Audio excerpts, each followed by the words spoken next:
할렐루야. 우리 유성령 하나님께서 저와 여러분들 위해 함께하여 주실 줄로 믿습니다. 저는 오늘 여러분과 읽은 말씀 요한복음 5장 24절에서 29절에 있는 이 말씀 가지고 선한 일을 행한 자는 생명의 부활로, 악한 일을 행한 자는 심판의 부활로 나오리라는 제목으로 은혜를 나누고자 원합니다. 오늘은 종료주일이고 이번 주간은 고난의 주간입니다. 예수 그리스도께서 부활의 영광을 주시기 위해서 인간으로서 감당할 수 없는 모진 고난을 당해 주신 주간이 바로 이번 고난 주간입니다. 그러나 고난 뒤에는 부활의 축복이 반드시 올 줄로 믿습니다. 코로나19로 인해서 온 세상이 고난 중에 있습니다. 특별히 우리 예수 그리스도를 믿는 우리에게 고난이 많이 있는데, 이 고난 뒤에는 반드시 우리에게 부활의 승리가 주어질 줄로 믿습니다. 전에 하남 스타필드에 가본 적이 있습니다. 이 스타필드가 얼마나 광대하고 큰지, 그 안에 백화점이 있고 이마트가 있고 창고형 이마트와 영화관, 찜질방이 있고 없는 것이 없을 정도로 많은 상품들이 진열되어 있었습니다. 아침부터 저녁까지 온종일 돌아다녀도 끝까지 다 돌아다니지 못했습니다. 이곳에 수많은 그 진열되어 있는 그 많은 상품들이 내가 사지 아니하면 그냥 그곳에 있는 진열품에 지나지 않습니다. 음식은 맛을 보아야 내 것이 되고 물건은 사야 내 것이 되는 것입니다. 하나님께서 창조하신 인간에게 엄청난 가장 큰 축복을 주셨는데, 이 축복의 선물이 예수 그리스도의 부활인 것입니다. 그러므로 부활에 참여한 사람은 축복을 받은 사람이고, 부활에 참여하는 사람이 하나님이 이루어주신 선물을 소유하게 되는 것입니다. 그럼 우리가 어떻게 하면 부활의 생명에 참여한 자가 됩니까? 첫 번째로 하나님의 말씀을 듣고 행하는 자라야 되는 것입니다. 여기서 내 말을 듣고라고 하나님 말씀하고 있습니다. 이 말씀은 하나님의 말씀을 듣는다는 말입니다. 하나님의 말씀을 듣는다는 것은 하나님의 말씀을 내 소유로 만들고 이 말씀을 내가 실천하며 이 말씀을 받아들이는 모든 것을 의미하는 것입니다. 성도님들의 귀에는 수많은 말과 소리가 들려주고 그 소리를 듣고 우리는 살아나가고 있습니다. 듣는 소리 중에는 은혜로운 소리가 있습니다.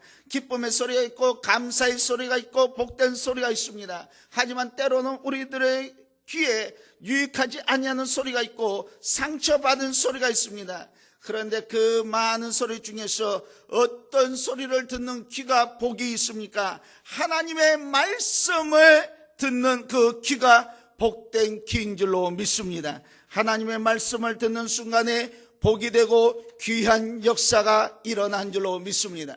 사랑하는 성도 여러분, 창세기 6장 22절 말씀에 이러한 말씀이 있습니다. 노아가 그와 같이 하여 하나님이 자기에게 명하신 대로 다 준행하였더라 그랬습니다. 노아의 홍수를 보니까 하나님께서 이 땅에 죄로 만연되는 이 땅을 물로 쓸어버리기 계획을 했습니다. 그리고 나서 노아에게 얘기를 합니다. 이 땅에서 한 번도 보지 못했던 3층의 큰 방주 배를 만들라고 말씀하고 있습니다. 노아는 여태까지 한 번도 만들어 보지 못했던 그 배를 만들라는 하나님의 말씀에 그 말씀대로 지키고 행하였습니다. 큰 배를 만들고 그 배 안에 정결한 짐승 암수 7씩 넣었습니다. 부정한 짐승 암수 2씩 넣었습니다. 그리고 나서 비가 오길 기다립니다. 그 기다린 중에 수많은 동네 사람들은 노아를 향하여서 손가락질하였을 것입니다. 빈정대었을 것입니다. 이렇게 태양은 쨍쨍 내려찌는데 무슨 비가 온다고 그렇게 큰 배를 만들고 그곳에 짐승을 넣느냐고 조롱을 하였을지도 모릅니다. 하지만 노아는 하나님의 말씀대로 진행하였더라, 하나님의 말씀을 믿었더라고 성경은 기록하고 있습니다. 그 결과 어떻게 됐습니까? 하나님께서 하늘에 구름을 가득 채워주시고 그곳에서 비가 쏟아지게 하시는데 40주 40야가 쏟아지게 하여 주셔서 하늘에서는 비가 내리고 땅에서는 물이 샘이 터지는 역사가 일어났습니다. 성경 말씀에 물이 150일을 땅에 넘쳤다고 말씀하고 있습니다. 창세기 7장 5절에 노아가 여호와께서 자기에게 명령하신 대로 다 준행하였다라고 말씀하셨습니다. 하나님의 말씀을 듣고 준행하는 자는 홍수에서도 건짐받는 축복의 역사가 임하게 된 줄로 믿습니다. 사랑하는 성도 여러분, 하나님의 말씀을 듣다가 우리들의 심령이 변화가 옵니다. 하나님의 지혜를 받게 됩니다. 하나님의 약속을 성취함 받게 되고 인생의 삶이 한순간 변화로 이루게 되는 것을 체험하게 되는 것입니다. 오늘 또 말씀을 사모하는 여러분들에게 하나님의 말씀을 사모할 때 원수 마귀 사단이 도망가는 역사가 일어나게 될 줄로 믿습니다. 말씀을 듣는 가운데 질병이 떠나가는 역사가 일어나게 될 줄로 믿습니다. 저주가 떠나가며 슬픔과 괴로운 마음이 바뀌어서 기쁨의 마음이 되고 영광과 존귀와 권세가 일어나게 될 줄로 믿습니다. 그러므로 말씀이 있는 곳에 반드시 생명의 역사 있고 영생이 따른 줄로 믿습니다. 사랑하는 성도 여러분, 그러므로 인해서 저와 여러분들은 좋은 말씀을 듣고 이 축복된 말씀에 귀를 기울여야 되며 하나님께서 더 좋은 말씀을 주실 줄 사모하고 나갈 때 저와 여러분들에게 하나님의 놀라운 역사가 임하게 될 줄로 믿습니다. 요한복음 5장 25절 말씀이니까 진실로 진실로 너희에게 이르노니 죽은 자들이 하나님의 아들의 음성을 들을 때가 오나니 곧 이때라 듣는 자는 살아나리라 그랬습니다. 사랑하는 성도 여러분, 하나님의 말씀을 듣고 살았다는 말과 죽었다는 말은 큰 차이가 있습니다. 하나님의 말씀에 대해서 순종과 불순종의 삶은 삶과 죽음으로 연결되는 것입니다. 하나님의 말씀을 듣는 사람들은 그 영원히 살아나는 역사가 임하게 될 줄로 믿습니다. 하나님의 말씀을 듣는 사람은 마음이 살아나는 역사가 일어나게 될 줄로 믿습니다. 무릇 지킬 만한 것보다 내 마음을 지켜라 생명이 근원이 이에서 난다는 말씀이 이루어질 줄로 믿습니다. 생명이 살아나며 건강이 살아나며 사업이 살아나는 역사가 일어나게 될 줄로 믿습니다. 죽었다는 것은요, 육신의 생명이 죽었을 뿐만 아니라 건강도 죽게 되는 것입니다. 사업도 무너지게 되는 것입니다. 가정도 죽어가는 것입니다. 아무리 아름답고 좋아도 죽어버리면 아무런 의미가 없는 것입니다. 겉으로 잘생기고 지식이 있고 명예가 있고 권세가 있어도 그 심령에 생명이 없는 사람은, 영생 곧 생명이 주어지지 않는 사람은, 그 사람은 에스골 골짜기의 해골과 같이 소망이 없고 죽은 사람인 것입니다. 사랑하는 성도 여러분, 하나님의 말씀을 눈으로 읽으면서 마음으로 받아들이고 성령의 체험이 우리에게 임하는 순간에 저와 여러분들의 하나님의 놀라운 부활의 기적의 역사가 체험하게 될 줄로 믿습니다. 그러면 우리는 두 번째로 우리가 어떻게 하면 생명의 부활로 참여하는 자가 됩니까? 하나님께 예배드리는 자입니다. 아브라함은 하나님께 예배드리다가 하나님의 복된 말씀을 들었습니다. 내가 너와 함께하리라.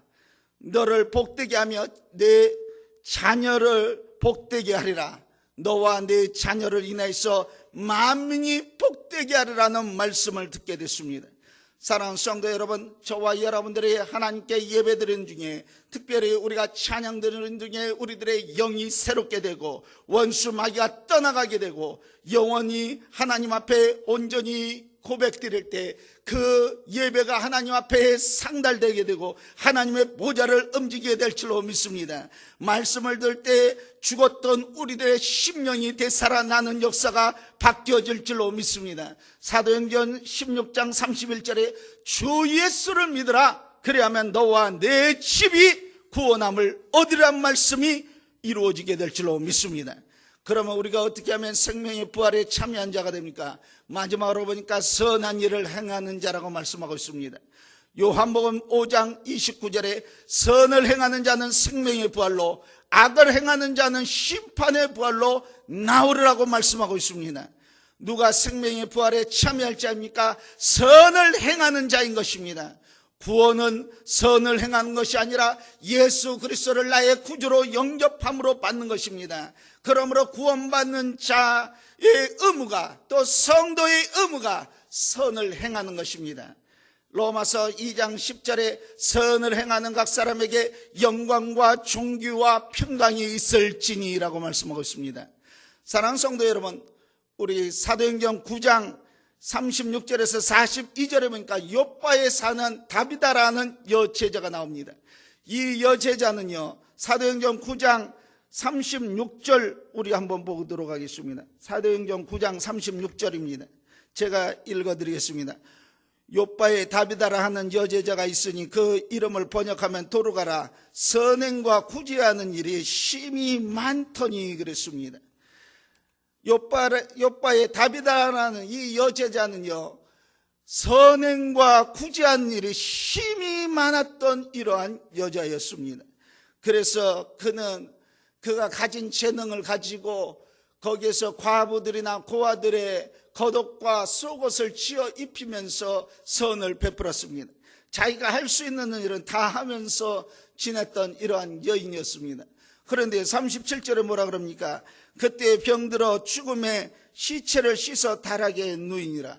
이렇게 선을 많이 베풀고 구제를 많이 했던 이 여인이 병이 들어서 죽게 되는 어려움에 겪게 되었습니다. 이 어려움을 보고 있던 사람들이 38절에 행동을 합니다. 루다가 요빠에서 가까운지라 제자들이 베드로가 거기 있음을 듣고 두 사람을 보내어 지쳐 말고 와달라고 간청하여 그랬습니다. 그래서 베드로가 그 간청에 못 이겨서 그들 앞에 나갑니다. 39절 이하의 말씀 보니까 모든 과부가 베드로 곁에 서서 울며 도르가가 그와 함께 있을 때에 지은 속옷과 겉옷을 다 내어 보이거늘 그랬습니다. 속옷과 겉옷을 다 내보이면서 이 여제자 다비다가 얼마나 선을 행했던 여인이었는가를 보여주었습니다. 이때 하나님의 선지자 베드로가 마음의 심령이 감동이 이루었습니다. 그 마음속에 하나님께서 역사해 주시라는 확신이 이뤘습니다. 그때 이 베드로는 어떤 행동을 합니까? 40절에 행동을 합니다. 베드로가 사람을 다 내보내고 무릎을 꿇고 기도하고 돌이켜 시체를 향하여 이르되 다비다야 일어나라 하니 그가 눈을 떠 베드로를 보고 일어나 앉은지라 그랬습니다. 사랑하는 성도 여러분, 여기에서요 베드로가 한 일이 있습니다. 이 도르가 죽었던 이 도르가 죽어서 시체를 씻었을 때 움직이지 않았던 이 도르가를 봤던 그 요빠 사람들을 그곳에 앉혀놓고 하나님의 기적을 이루지 않았습니다. 이 베드로는 믿음이 없는 사람들을 다 내보내고 하나님께 사신 하나님께 기도합니다. 하나님께서는 죽은 자를 살려주신 하나님심을 베드로는 믿고 기도합니다. 하나님, 선을 많이 했던 이 도르가에게 다시 생명을 달라는 간절한 기도를 하고 나서 시체를 향해서 명령을 합니다. 다비다야 일어나라 하니 그가 눈을 뜨고 일어나 앉은 역사가 일어난 줄로 믿습니다. 그리고 나서 42절에 뭐라고 말씀하십니까? 온 요빠 사람이 알고 많은 사람이 주를 믿었더라. 많은 사람이 이 여인이 살아난 것을 보고 하나님께 영광 돌며 하나님을 믿는 역사가 일어나게 된 줄로 믿습니다. 사랑하는 성도 여러분, 선을 행할 때 생명의 부활의 역사가 일어나게 된 줄로 믿습니다. 어떤 사람이 주님이 다시 오실 때 생명의 부활로 참여할 자입니까? 하나님의 말씀을 듣고 행하는 자라야 됩니다. 하나님의 말씀을 듣고 그 말씀으로 인해서 믿음이 생기고 그 믿음을 행할 때 하나님의 놀라운 역사가 일어나게 될 줄로 믿습니다. 우리 주 예수 그리스도가 하나님의 아들이심을 믿고 하나님께서 그분을 우리에게 보내주심을 믿고 그분을 의지하고 그 예수 그리스도의 영을 받은 사람으로서 그리스도인으로서 선을 행하고 나갈 때 하나님의 위대한 역사가 일어나게 될 줄로 믿습니다. 사랑하는 성도 여러분, 세계도체 특히 기독교가 핍박받고 환난당하는 것이 현재의 모습입니다. 하지만 반드시 생명의 부활로 승리자가 되는 놀라운 부활의 축복의 역사가 저와 여러분들 삶 가운데 일어나게 될 줄로 믿습니다. 기도드리겠습니다. 참 좋으신 하나님 감사합니다. 이번 주간은 고난의 주간입니다. 주 예수 그리스도께서 우리들을 부활의 축복을 이루기 위해서 십자가의 모든 고난을 당해준 것을 기억을 합니다. 지금 우리들이 당하고 있는 모든 고난에서 예수 그리스도의 고난의 십자가를 바라보면서 우리가 이기게 하여 주시옵소서. 예수 그리스도의 부활의 승리에 동참할 수 있는 우리들 될 수 있도록 역사하여 주시옵소서. 우리를 그동안 힘들게 했던 코로나 모든 증상들아, 내가 오늘 이 시간 나사렛 예수 그리스도의 이름으로 명하니 이 땅에서 소멸될지어다, 소멸될지어다. 하나님의 자녀들이 다시금 하나님의 자녀다운 당당한 삶, 떳떳한 삶, 승리된 삶 우리가 마음껏 누리며 생활할 수 있도록 축복하여 주시옵소서. 예수 그리스도의 이름으로 기도드리옵나이다. 아멘.